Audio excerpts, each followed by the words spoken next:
జూబ్లీహిల్స్ ఉప ఎన్నికల నేపథ్యంలో BRS working president KTR party అభ్యర్థి మాగంటి సునీత తరపున రోడ్డు షో నిర్వహించారు. మరో 10 రోజుల్లో జూబ్లీహిల్స్ ఉప ఎన్నికకు ఓటింగ్ జరగనుందన్న ఆయా పార్టీల ప్రచారాలు ఊపందుకున్నాయి. ఈ క్రమంలో కేటీఆర్ షేక్పేట డివిజన్లో ప్రచారం చేశారు. ఓయూ కాలనీ మీదుగా వినోభావ నగర్ వరకు రోడ్డు షో కొనసాగింది. ఈ సందర్భంగా కేటీఆర్ మాట్లాడుతూ హిట్లర్ నశించడాన్ని చూశామని, కాంగ్రెస్ ప్రభుత్వం కూడా ఎన్నాళ్ళు ఉంటుందో చూస్తామని అన్నారు. జూబ్లీహిల్స్ ఎన్నికల్లో కాంగ్రెస్ పార్టీకి ఓటమి తప్పదని, ఒకవేళ ఓటమి ఎదురైతే ఈ ప్రభుత్వం ఎక్కువ రోజులు నిలబడదని అన్నారు. ఇందిరమ్మ రాజ్యం అంటే హైడ్రా పేరుతో నిరుపేదలు ఇల్లు కూల్చడమా అని ప్రశ్నించారు. ఒకప్పుడు ఇందిరమ్మ పేదరికాన్ని నిర్మూలించాలని నిలదీస్తే ఇప్పుడు రేవంత్ రెడ్డి పేదోళ్లను రోడ్డున పడేస్తున్నారని విమర్శించారు. అందరికీ నమస్కారం.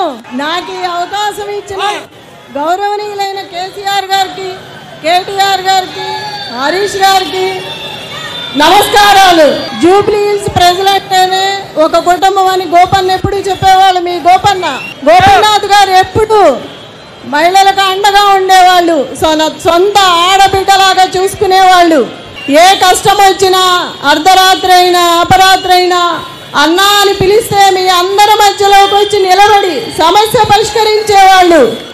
గోపన్నకి ఎప్పుడు మీ గోపన్నతో మీరు అండగా ఉండి అన్ని సమస్యలు పరిష్కరించుకునేవాళ్ళు. నన్ను కూడా మీ ఇంటి ఆడబిడ్డలా అనుకొని ఎలక్షన్లు వస్తాయి పోతాయి, కానీ ఇవాళ 4 లక్షల మంది జూబ్లీహిల్స్ ఓటర్లకు 4 కోట్ల మంది తెలంగాణ ప్రజల గోస తీర్చే అవకాశం మీ చేతికి వచ్చింది.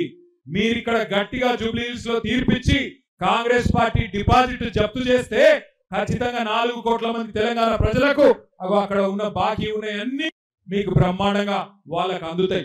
నెలకు 2,500 పెన్షన్, నెలకు 2,500 మహిళలకు రావాలంటే కాంగ్రెస్ డిపాజిట్ జూబ్లీహిల్స్ లో పోవాలి.